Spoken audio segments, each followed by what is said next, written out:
ഇത് ചുമന്ന രാജ്മ കേട്ടോ, റെഡ് കിഡ്നി ബീൻ എന്ന് പറയും. വെള്ള രാജ്മ ഞാൻ നേരത്തെ കറി വെച്ച് കാണിച്ചിട്ടുണ്ട്. അപ്പൊ ഇപ്രാവശ്യം ഞാൻ കുറച്ച് റെഡ് രാജ്മ കൂടി എടുത്തിട്ടുണ്ടായിരുന്നു സാധനം എടുത്തപ്പോൾ. അപ്പൊ അത് നന്നായിട്ടൊന്ന് കഴുകി കുതിർത്തിടുകയാണ് വെള്ളത്തില്. നന്നായിട്ട് കുതിർന്ന് കിട്ടണം അത്.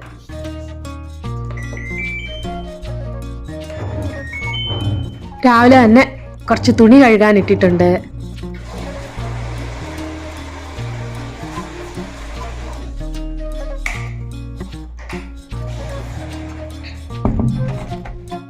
നല്ല വെയിലുള്ളതുകൊണ്ട് ഇപ്പൊ പെട്ടെന്ന് ഉണങ്ങി കിട്ടുമല്ലോ. സമയം 10:30 പോകുന്നു. രാത്രി ബ്രേക്ക്ഫാസ്റ്റ് ഒക്കെ കഴിഞ്ഞ് വണ്ടി സർവീസിനായിട്ട് പോയിട്ടുണ്ട്. അങ്കിത്തിന് നാളെ സ്കൂള് തുറക്കും. ഇന്ന് കുറച്ച് പണികളൊക്കെ ഉണ്ട്. അപ്പോൾ അതൊക്കെ ഒന്ന് ചെയ്ത് തീർത്താൽ ഒരു സമാധാനം ആവും. അപ്പൊ ഇന്ന് കുറച്ച് ആക്റ്റീവായിട്ട് നിൽക്കാം, ഒരു productive day in my life തന്നെ ആയിട്ട് എന്ന് വെച്ചു. അങ്ങനെ ബ്രേക്ക്ഫാസ്റ്റും കാര്യങ്ങളൊക്കെ കഴിഞ്ഞിട്ട് പതിവ് പോലെ അടുക്കി പറക്കി എല്ലാം ഒന്ന് വെച്ചിട്ടുണ്ട്. ഉച്ചയ്ക്ക് ലഞ്ചിന് രാജ്മ റൈസ് ആണ്. അതിനുള്ള രാജ്മയാണ് നേരത്തെ കുതിർത്തിട്ടേക്കുന്നത്. എല്ലാ ദിവസവും നമ്മുടെ വീടിന്റെ ഓരോ കോർണറിലും നമ്മുടെ കൈ ചെന്നാൽ നമ്മുടെ വീട് വൃത്തിയായിട്ട് കിടക്കും.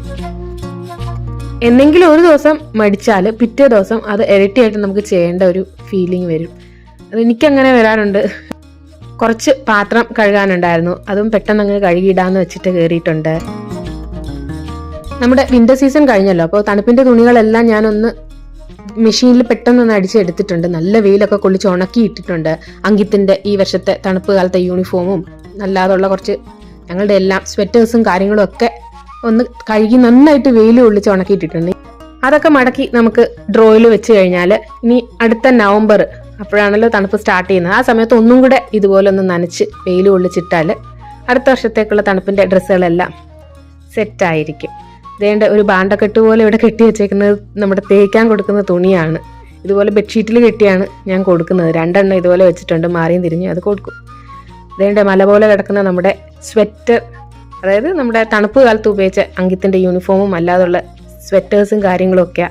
ഇതൊക്കെ നന്നായിട്ടൊന്ന് മടക്കി ഒതുക്കി വെച്ചാൽ ഇനി അടുത്ത വർഷത്തെ തണുപ്പ് സമയമാകുമ്പോൾ എടുത്താൽ മതിയല്ലോ.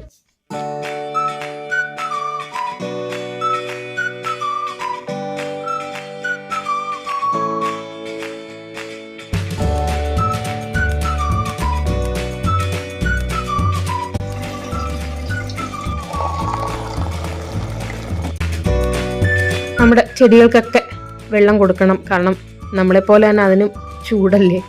തണുപ്പത്ത് ആഴ്ചയിൽ 2-3 പ്രാവശ്യം ഒഴിച്ചു കൊടുത്താൽ മതിയായിരുന്നു. പക്ഷെ ചൂടത്ത് ഞാൻ ഓരോ ദിവസം ഇടവിട്ട് ഒഴിച്ചു കൊടുക്കും. അപ്പോഴത്തേക്ക് നമ്മുടെ പഴയ മെയ്ഡ് പുള്ളിക്കാരി കുറച്ച് നാൾ ലീവായിരുന്നു. പുള്ളിക്കാരി വന്നിട്ടുണ്ട്, വെറുതെ കാണാൻ വന്നതാണ്.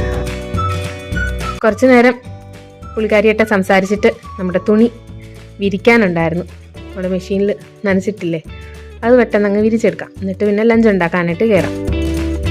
ഇതൊക്കെ എല്ലാ വീടുകളിലും എല്ലാവർക്കും ചെയ്യാനുള്ള ജോലിയല്ലേ. നമ്മൾ തന്നെ ഇതൊക്കെ ചെയ്താലേ ഒരു സമാധാനവും കിട്ടത്തുള്ളൂ അല്ലേ.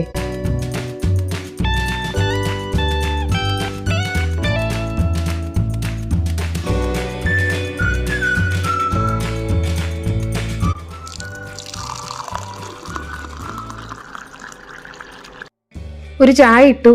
നമ്മുടെ ക്രീം ബണ്ണ് സ്പാറി പോയപ്പം വാങ്ങിച്ചുകൊണ്ട് വന്നിട്ടുണ്ടായിരുന്നു. അതും കൂടെ കഴിക്കുകയാണ്. Relaxing time. അങ്ങനെ നമ്മുടെ രാജ്മ നന്നായിട്ട് കുതിർന്ന് കിട്ടിയിട്ടുണ്ട്. അപ്പോൾ ഒന്നും കൂടെ ഒന്ന് കഴുകി കുക്കറിലേക്ക് ഇട്ടിട്ട് നന്നായിട്ടൊന്ന് വേവിച്ചെടുക്കുക. അപ്പോൾ ഇതിൻ്റെ കൂടെ ഞാൻ കുറച്ച് ഉപ്പിട്ട് കൊടുക്കുന്നുണ്ട്. പിന്നെ ഹോൾ സ്പൈസസ്, ബേ ലീഫ്, പട്ട, ഗ്രാമ്പു, ഏലക്ക, ഇതൊക്കെ നമുക്ക് ഡയറക്റ്റ് ആയിട്ട് രാജ്മയിൽ ഇങ്ങനെ ഇട്ട് കൊടുക്കാം. കുറച്ച് ഉപ്പും കൂടെ ഞാൻ ഇട്ട് കൊടുത്തെന്ന് പറഞ്ഞല്ലോ. അടച്ച് ഒരു 4-5 വിസിൽ ഹൈ ഫ്ലെയിമിൽ കൊടുത്തിട്ട് ആവി മാറാനായിട്ട് വെക്കാം. അപ്പം നന്നായിട്ട് വെന്ത് കിട്ടും. മസാലയ്ക്കായിട്ട് ഞാൻ ഒരു കടായി വെച്ച് എണ്ണ ഒഴിച്ചു. ഇഞ്ചി വെളുത്തുള്ളി നന്നായിട്ട് മൂപ്പിച്ചെടുത്തിട്ട് പച്ചമുളക് ഇട്ടു. പിന്നെ നമ്മുടെ സവാള അരിഞ്ഞിട്ടു, തക്കാളി, ബേസിക് ആയിട്ടുള്ളതെല്ലാം നന്നായിട്ട് അരിഞ്ഞിട്ടിട്ട് മസാലാസ് ഞാൻ ചേർത്തത് മഞ്ഞൾപ്പൊടി, മുളക് പൊടി, മല്ലിപ്പൊടി, ജീരകപ്പൊടി, കസൂരിമേത്തി, കായപ്പൊടി. നോർത്ത് ഇന്ത്യൻ സ്റ്റൈലാണ്. ശരിക്കും രാജ്മ നോർത്ത് ഇന്ത്യൻ സ്റ്റൈലിൽ വെച്ചാലാണ് ആ ഒരു ടേസ്റ്റ് കിട്ടുന്നത്.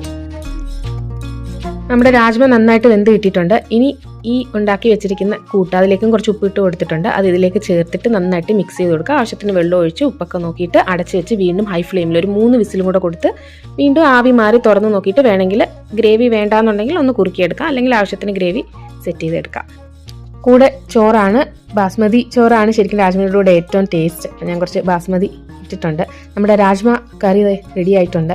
ഗ്രേവി ഇത്രയും വേണ്ടാന്നുണ്ടെങ്കിൽ നമുക്കൊന്നും കൂടെ ഒന്ന് തിളപ്പിച്ച് കുറിക്കാൻ മതി.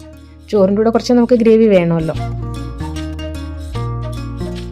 നമ്മുടെ ബാസ്മതി റൈസ് ഉണ്ടാക്കിയിട്ട് ഞാനൊന്ന് ഊറ്റിയെടുത്തിട്ടുണ്ട്. ഇതാണ് എൻ്റെയും അങ്കുവിൻ്റെയും ഇന്നത്തെ ലഞ്ച്. ഇവിടെ മാങ്ങ സീസൺ തുടങ്ങിയിട്ടുണ്ട് കേട്ടോ. അപ്പോൾ ഞാൻ സ്പാരി പോയപ്പോൾ 4-5 മാങ്ങ എടുത്തിട്ടുണ്ട്. രാഖ അങ്ങനെ സർവീസൊക്കെ കഴിഞ്ഞ് വന്നു. മലയാളി കടയിൽ നിന്ന് നമുക്ക് ആവശ്യമുള്ള കുറച്ച് സാധനങ്ങൾ വാങ്ങി വന്നിട്ടുണ്ട്. കൂടാതെ ഈസ്റ്റർ ആണല്ലോ, കൂടെ പൊറോട്ടയും ബീഫും വാങ്ങിച്ചുകൊണ്ട് വന്നിട്ടുണ്ട്. ബീഫ് പെപ്പർ റോസ്റ്റ്, നമ്മുടെ കൊക്കനട്ട് ഒക്കെ ഇട്ടിട്ടുള്ള. മലയാളി കടയിൽ നിന്ന് വാങ്ങിയത് തേങ്ങ വാങ്ങിയിട്ടുണ്ട്, കേരളത്തിൽ നിന്ന് വരുന്ന തേങ്ങയാണ്. പിന്നെ ഏത്തപ്പഴം വാങ്ങിയിട്ടുണ്ട്, അവിടെ എല്ലാം കേരളത്തിൽ നിന്ന് വരുന്ന തന്നെയാണ് കേട്ടോ. പിന്നെ നമ്മുടെ ചിപ്സ് വാങ്ങിയിട്ടുണ്ട്, ഏത്തക്ക ചിപ്സ്, ബനാന ചിപ്സ്, പപ്പടം വാങ്ങി. പിന്നെ മെയിനായിട്ട് വാങ്ങിയത് കടുക് കേട്ടോ. എനിക്ക് ഇവിടുത്തെ കടുക് അത്ര ഇഷ്ടമല്ല. ഒന്നീ റായി എന്ന് പറഞ്ഞ കുഞ്ഞു കടുക് കിട്ടും, അതല്ലാതെ ഇവിടെ കിട്ടുന്ന കടുകിന് ഒരു ടേസ്റ്റ് എനിക്ക് ഫീൽ ചെയ്തിട്ടില്ല. അപ്പം ഞാൻ നമ്മുടെ കേരളത്തിലെ കടുക് വേണമെന്ന് പറഞ്ഞ് നമ്മുടെ നാടൻ കടുക് വാങ്ങി വന്നിട്ടുണ്ട്. നമ്മുടെ ഡിന്നർ കാണിക്കാം കേട്ടോ. ബീഫിൻ്റെ coconut dry fry, pepper coconut dry fry, തേങ്ങാക്കൊത്തൊക്കെ നമ്മുടെ തേങ്ങാപ്പൂളൊക്കെ നന്നായിട്ട് കാണാൻ പറ്റുന്നുണ്ട്. രാക്കി ഒരു 15 പൊറോട്ട വാങ്ങി വന്നു, കാരണം ഫ്രിഡ്ജിൽ വെച്ചാലും പിന്നെ അതിൽ ആവി ഏറ്റി കഴിക്കാമല്ലോ.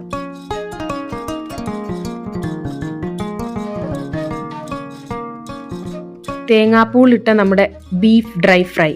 ഗ്രേവിക്ക് ഞാനൊരു തക്കാളിക്കറി ഉണ്ടാക്കി വെച്ചിട്ടുണ്ട് കേട്ടോ. എനിക്ക് ഗ്രേവിയൊന്നും ആവശ്യമില്ല, അത്ര താല്പര്യവും ഇല്ല. അതേണ്ടേ പൊറോട്ടയും ബീഫും കഴിക്കുവാണ്. ഗ്രേവി ഞാൻ അങ്കൂനും രാക്കിക്കുമാണ് ഉണ്ടാക്കിയത്. അപ്പോൾ കടായിലേക്ക് എണ്ണ ഒഴിച്ചു, നമ്മുടെ സവാള ഇട്ട് വഴറ്റി, കുറച്ച് കറിവേപ്പില ഇട്ട് കൊടുത്തിട്ടുണ്ട്, തക്കാളി ഇട്ട് കൊടുത്തിട്ടുണ്ട്. ഇത് നന്നായി വഴണ്ട് വന്നതിന് ശേഷം ബേസിക് മസാലാസായിട്ട് മഞ്ഞൾപ്പൊടി, മുളക് പൊടി, മല്ലിപ്പൊടി, ഗരം മസാല ഇത്രയും മാത്രമേ ചേർത്ത് കൊടുക്കുന്നുള്ളൂ. പിന്നെ ആവശ്യത്തിന് ഉപ്പും കൂടെ ഇട്ട് കൊടുത്ത് നന്നായിട്ട് വരട്ടിയിട്ട് ചൂടുവെള്ളം ഇതിലേക്ക് ഒഴിച്ചു കൊടുത്ത് തിളപ്പിച്ച് കുറുക്കിയെടുക്കും.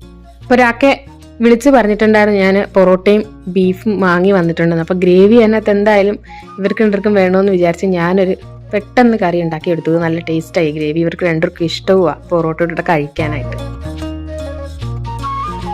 നമ്മുടെ ജോധ്പൂർ ട്രിപ്പിൻ്റെ ഞാൻ കഴിഞ്ഞ 2-3 വ്ലോഗുകളിൽ ഉൾപ്പെടുത്തിയിട്ടുണ്ടായിരുന്നു. അപ്പോൾ അവസാനത്തെ കുറച്ച് ഞാൻ കഴിഞ്ഞ വ്ലോഗിൽ ഇട്ടിട്ടുണ്ടായിരുന്നില്ലല്ലോ. നമ്മൾ സ്പാരി പോയ വിശേഷമല്ലേ ഇട്ടത്, അങ്കൂന് സ്കൂൾ ഷോപ്പിങ്ങിൻ്റെ. അപ്പോൾ അന്നത്തെ കുറച്ച് ബാക്കി വീഡിയോസ് ഞാൻ ഇടുകയാണ്. അപ്പോൾ ഇതായിരുന്നു നമ്മുടെ റൂമിൽ നിന്ന് പുറത്തോട്ട് കാണുന്ന, ആ പാലസിൽ നിന്ന് പുറത്തോട്ട് കാണുന്ന കുറച്ച് വിഷ്വൽസ്.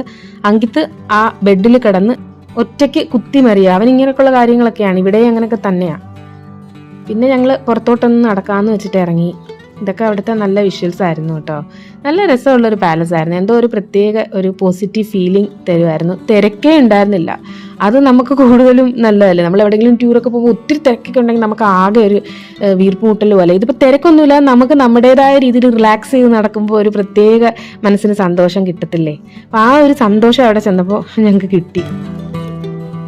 ഒന്നാമത്തെ കാര്യം, ഹോളിയുടെ സമയമായതുകൊണ്ടാണ് നമുക്കങ്ങനെ ഈ തിരക്ക് കുറഞ്ഞു കിട്ടിയത്. കാരണം ഹോളി മിക്കപ്പോഴും അവരവരുടെ വീടുകളിൽ കളിക്കാനാണ് ആളുകൾ ആഗ്രഹിക്കുന്നത്. പിന്നെ വളരെ കുറച്ച് പേരേ ഉള്ളൂ ഇങ്ങനെയൊക്കെ ടൂറ് ഹോളിയുടെ സമയത്ത് പോകുന്നത്. അല്ലാതുള്ള ദീപാവലി അങ്ങനെയുള്ള ബാക്കിയുള്ള കാര്യങ്ങൾക്കെല്ലാം ഇങ്ങനെയുള്ള ഹോട്ടൽസും റിസോർട്ട്സും പാലസുകളും ഒക്കെ ഫുള്ളി ബുക്ക്ഡ് ആയിരിക്കും, നല്ല തിരക്കുമായിരിക്കും. ഞങ്ങൾ എന്തായാലും വന്ന സമയം നന്നായിരുന്നു, നന്നായിട്ട് എൻജോയ് ചെയ്യാൻ പറ്റി. അവിടെ ഓരോ സ്ഥലത്തും ഓരോ പേര് കൊടുത്തിട്ടുണ്ടായിരുന്നു കേട്ടോ. നമ്മൾ കഴിക്കാൻ പോയ റെസ്റ്റോറൻറ്റിൻ്റെ പേര് സർ CP എന്നായിരുന്നു. പിന്നെ അങ്ങനെ ഓരോ കോർണേഴ്സിനും പ്രത്യേകം പേരുണ്ടായിരുന്നു. പ്രത്യേകിച്ച് ഞാൻ എടുത്തു പറയുന്നത് ഈ പ്രാവാണ്. ഈ നോർത്ത് ഇന്ത്യയിൽ എല്ലായിടവും ശല്യമുള്ളൊരു സംഭവം ഈ പ്രാവ്. ശരിക്കും അത് നശിപ്പിച്ചിടുമെന്ന് തന്നെ പറയാം. വല്ലാത്തൊരു സ്മെല്ലാണ് ഈ പ്രാവുള്ള സ്ഥലത്ത്. അത് നോർത്ത് ഇന്ത്യ മുഴുവനുണ്ട്. നമ്മുടെ നാട്ടിൽ, അത് കേരളത്തിൽ ഈ പ്രാവിൻ്റെ ശല്യം ഇല്ല. എനിക്ക് തോന്നുന്നു നമ്മൾ അപ്പോഴേ വെടി വെച്ചാൽ അതിനെയൊക്കെ ചുട്ടു തിന്നുമായിരിക്കും. അത് പേടിച്ചിട്ടായിരിക്കും വരാത്തത്. ഇവിടൊക്കെ അങ്ങനെയുള്ള പ്രശ്നമൊന്നും ഇല്ലാത്തതുകൊണ്ട് അതിങ്ങനെ ഇഷ്ടം പോലുണ്ട്. ഈ വീഡിയോ അങ്കിത്ത് എടുത്ത കേട്ടോ. ഞങ്ങൾ നടന്നു വന്നപ്പോൾ അവൻ സ്വന്തമായിട്ട് എടുത്ത വീഡിയോ ആണ്.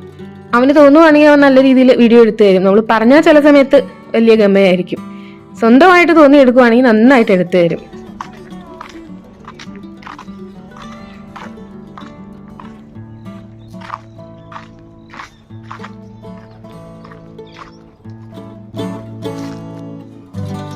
ഡിന്നർ കഴിക്കാൻ റെസ്റ്റോറൻറ്റിൽ പോയപ്പോൾ അവിടെ ഒരു കുട്ടി നിലത്ത് കിടക്കുന്നതാണ്. അപ്പം നമ്മളൊക്കെ നോക്കുമ്പോൾ അത് കൂടുതലായിട്ടും കാണിക്കുമായിരുന്നു. നിലത്ത് വെറുതെ കിടന്നങ്ങ് ഉറങ്ങുകയാണ്. അതിനെ ആരും നോക്കുന്ന പോലും ഇല്ല. ആദ്യം ചിക്കൻ ക്ലിയർ സൂപ്പ് ഓർഡർ ചെയ്തു.